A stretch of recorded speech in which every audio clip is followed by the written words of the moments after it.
নমস্কার বন্ধুরা, কাজল হেসেলে সবাইকে স্বাগত।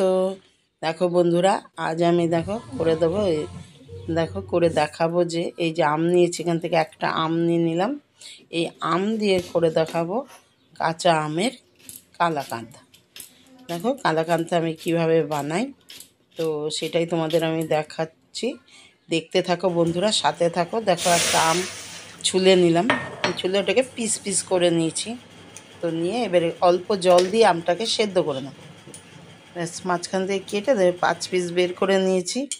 দিয়ে আমি এটাকে সেদ্ধ করে নেব। এদিকে সেদ্ধ বসিয়ে দিয়েছি, আর এদিকে আমি কি করলাম, এইবার দুধটা গরম বসাবো।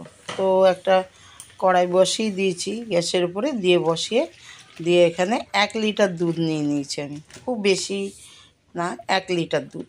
দেখো এখানে প্রথমে 1/2 লিটারে একটা প্যাকেট কেটে দিলাম,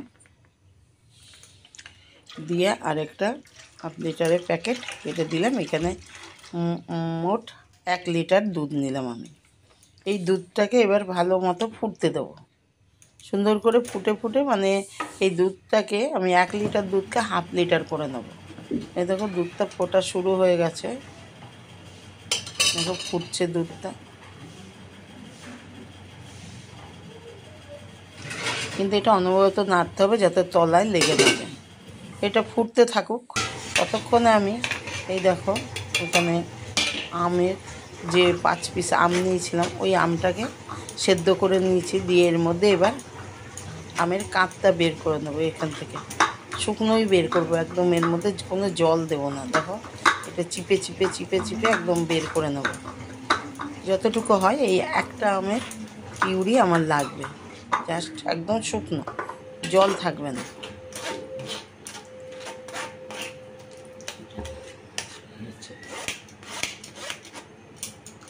এই দেখো একটা আম থেকে ওইটুকু হলো। আচ্ছা, আর এদিকে দেখো, তো ওটা বের করে নিলাম, আর এদিকে দুধটা আমি বসিয়ে রেখেছিলাম। তো ততক্ষণে দুধটা ঘন হয়ে গেছে, মানে 1 লিটার দুধ 1/2 লিটার হয়ে গেছে। তো এখানে আমি এলাচ গুঁড়ো না দিয়ে আমি একটু জায়ফলের গুঁড়ো দিলাম। তো তোমরা ইচ্ছা করলে এলাচ গুঁড়োও দিতে পারো, কিন্তু আমি জায়ফলের গুঁড়ো দিলাম গন্ধটার জন্য। দেওয়ার পর এই যে আমের পিউরিটা যে বের করলাম, কাঁচা আমের, ওইটা আমি দিয়ে দিলাম। কাঁচা আমের যে সেদ্ধ করে নিয়েছিলাম, আমটা ভালো টক, দেখো বুঝতে পারবে। দেখো আমি যে কালাকাঁদটা বানাচ্ছি, এটা কিন্তু আমি আলাদা করে ছানা তৈরি করে নিইনি। এই যে আমটা দিয়ে দিলাম, এই দেখো দুধটা এখন ছানা হয়ে গেছে। দুধটা কিন্তু ছানা ছানা হয়ে গেল, কিন্তু এখান থেকে আর ছেঁকেও নেওয়া হবে না, কিছুই না। এটাকে এবার নেড়ে নেড়ে শুকনো করব। তার আগে দিয়ে দিলাম দেখো চিনিটা এখানে আমি 150 গ্রাম চিনি দিলাম, কেননা আম দিয়ে তো করা হচ্ছে, আমের ফ্লেভারটা পাবো। আর চিনিটা 150 গ্রাম দিলাম, আর এখানে দেখো 1 কাপ গুঁড়ো দুধ দিয়ে দিলাম। এবার আমি অনবরত কিন্তু নাড়তে থাকবো, নেড়ে নেড়ে একটা শুকনো ডোয়ের মতো হয়ে যাবে, নাড়তে নাড়তে। দেখতে থাকো বন্ধুরা। তার আগে আমি একটু, যেহেতু কাঁচা আমের তোমার ফুড কালার দেবো, একটু সবুজ ফুড কালার দিচ্ছি। দেখো একটুখানি দিলাম, দেখতে ভালো লাগবে। হ্যাঁ, কিন্তু কাঁচা আমটাই তো আমি দিলাম, কিন্তু কাঁচা আমটা তো কালারটা আসবে না না দুধের মধ্যে, ওই জন্য একটু ফুড কালার দিয়ে দিলাম। তাও দেখো বন্ধুরা কত সুন্দর হয়ে গেছে। এই দেখো টানানো হয়ে গেছে। এবার আমি নামিয়ে নেব, নামিয়ে তারপরে একটা,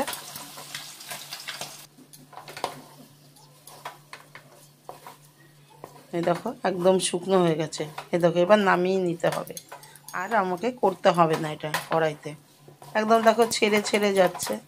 তো ঠিক আছে, তো নাড়তে থাকছি। এবার নামানোর আগে একটু দিয়ে দিলাম আমি রোজ ওয়াটার।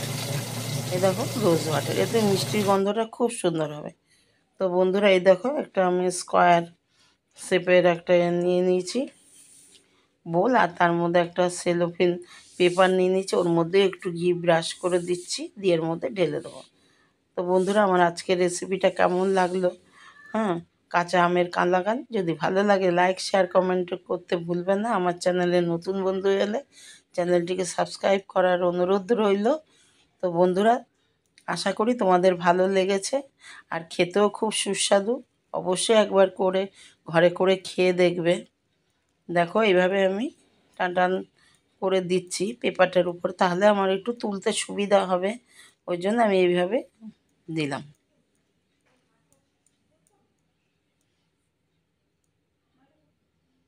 এই দেখো খুব বেশিক্ষণ সময় লাগলো না, এটা ছানা তো চিনি দেওয়া আছে, একটু তাড়াতাড়ি ঠান্ডা হয়ে গেছে, ঠান্ডা হয়ে যাচ্ছে আর কি। তার উপরে একটু কাজু বাদামের দিলাম, সরু সরু করে কেটে নিয়েছিলাম কাজু বাদাম। কিন্তু আর কিছু আরও কিছু দিলে দেওয়া যায়, এটা সবুজ বলে পেস্তা দিলাম না, আমি কাজু বাদামটাই দিলাম। এই দেখো এবারে সেলোপিন পেপারটা ধরেই এখানে উঠিয়ে নিলাম, দিয়ে এবার একটা চামচের সাহায্যে পিস পিস করে, এই চামচ বলছি সরি, ছুরির সাহায্যে পিস পিস করে কেটে নেবো। এই দেখো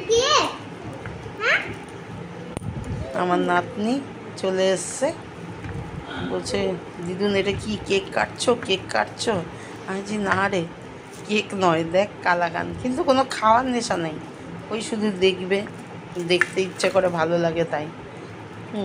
তো এই দেখো পিস পিস করে কেটে নিচ্ছি, কেটে আমি একটা প্লেটে সাজিয়ে পরিবেশন করব সেখান থেকে।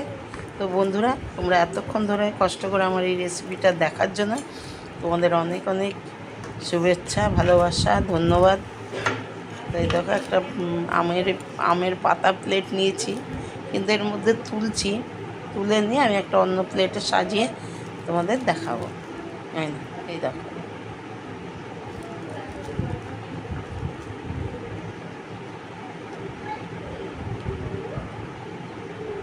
আজ এই পর্যন্তই, আবারও আসবো অন্য কোনো রেসিপি নিয়ে। ততক্ষণের জন্য ভালো থাকবে, সবাইকে ধন্যবাদ, টাটা।